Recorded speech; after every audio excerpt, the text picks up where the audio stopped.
Assalamu alaikum, Хайман Нуру Кадырбеков. Өзү негизи иштеген жерде ката болот.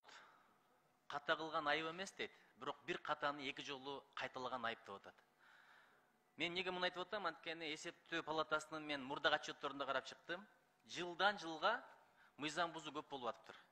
2015 жылына сиздердин сайтыңыздардан эсептөө палатасы 2015 жылы ФОМС 11 миллион 1 эсепте сом эсебинде мыйзам бузган экен. 2018 жылы 25 миллион сом эсебинде. Азыркы отчетуңуздардан уктум 390 миллион эсебинде. 10 эседен көп. Эмне эсептен ушундай болуп атат?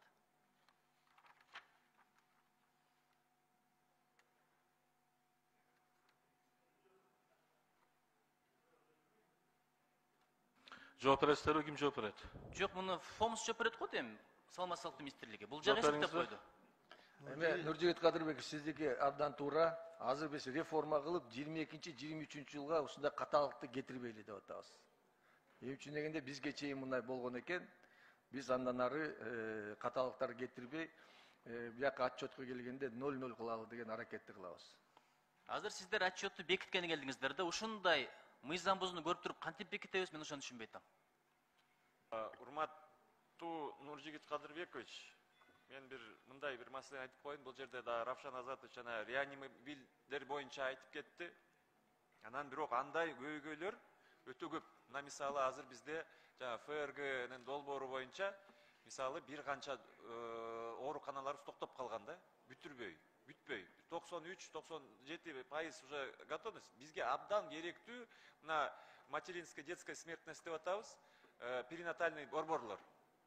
Анын себебин биз издеп көрсөк, в общем, мындай бир паралич воли, Нуржигит Кадырбекович.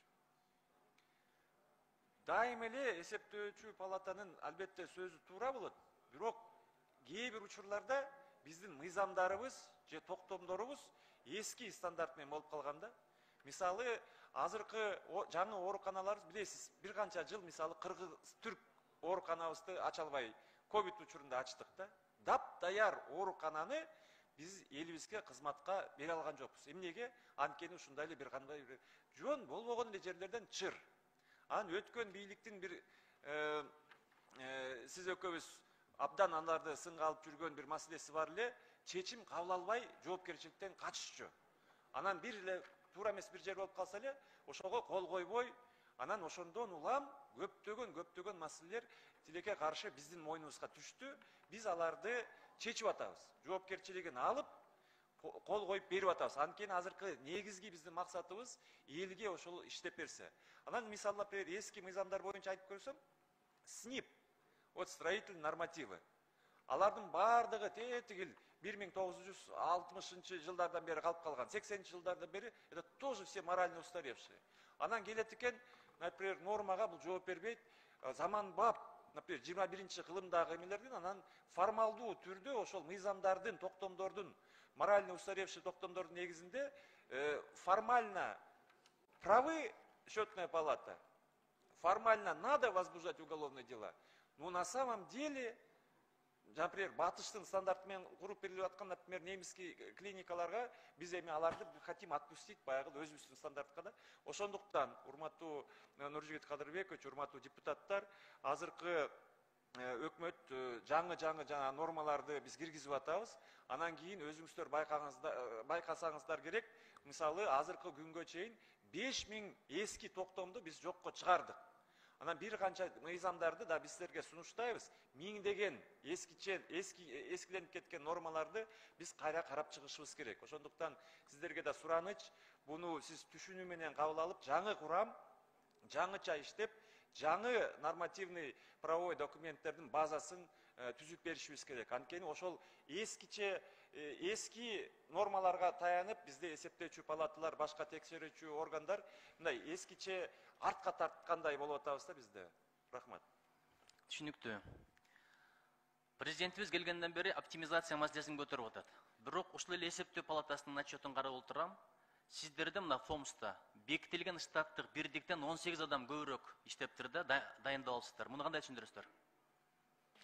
Нуржигит Кадырбекович, биз эки министерство кошконду оптимизация кылып эметкенбиз. Азыр булар бизге кошулгандан кийин азыркы кезде жакын арада ушул жагын карап беребиз. Жана да депутатка жооп бердим. Сизге канча штатты биз кыскартылганын жакын арада кат жүзүнө киргизип берем.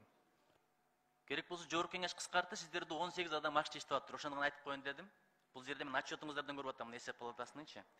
Андан тышкары мына не разработана себестоимость стандартов оказания медицинских услуг, дающая возможность поставщикам медицинских услуг на отвлечение средств на расходы, не связанные с лечением больного, текущий ремонт, приобретение оборудования и так далее деп турат. Бул боюнча эмне иш кылып атасыздар? Бул боюнча да сунуштарды берилгенбиз. Антимонопольный комитет менен сүйлөшүп атабыз. Там бизге себестоимость дегенде только расходный материал болуп эсептеп калганда, ошон үчүн бир 10% 7% на развитие деп кошуп койсок, биздин ооруканаларда жеңил болмокта, алар өзүнүн развитиесине да кошмок. А бул чисто расходный материалы. Ошон үчүн же ремонт кыла албайт, же эчтеке кыла албайт, ошо менен гана отурушат да. Түшүнүктүү.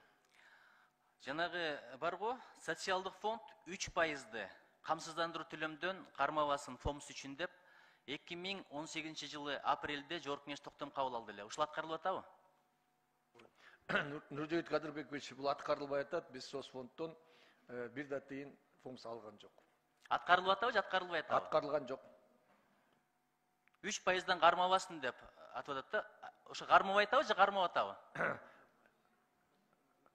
Бизге акчасын ал 3%дан акчасын берген жок. Берген жок, бирок ошол эле мезгилде мына эсептөө палатасы орусча жазыптыр. Исключить взимание социальным фондом 3% от поступившего объема страховых взносов деп айтып атат да. Алай кылып атат анда, бул жака келбесе. Сизге суроо. Эми өзү негизинен айтып атат, кармалбаш керек. Бирок соцфонд кармап калат. Ошону биз жыл сайын ошо актыларда көрсөтүп атат. Аны кайтарып берсин ал акчаны деп. Мына бул жерде 22 миллион бар, 36 миллион бар. Ошону кайтарып бериш керек да соцфонд кармалбастан. Жогорку кеңештин документи эмне? Бул жерде ары каттап суу кечпей калабы? Муну аткарыш керек. Бул жөнөкөй документ эмес да. Анан дагы бир суроо. Эми өмүрүмдө биринчи жолу 10 секунд сурайт окшойм. 10 секунд бериңиздер. Өткөндө келгениңизде айттыңыз эле, мамлекеттик лабораториялар депчи, мына шифаканаларга кылдырып беребиз деп. Качан болот? Дагы деле Банецк, дагы деле Юрфа, адамдардын акчаларынын баардыгы ошол жака кетип атат. Азыркы кезде мына 10 лаборатория курулду. 28-inde Акылбек Үсөнбековичтен барып Караколду ачабыз. Андан кийин Жалал Абадта ачылат, и Баткенде ачылат. Өз бир айдын ичинде 10 лаборатория ачылат. Bir ayın içinde 10 laboratuvar açıldı.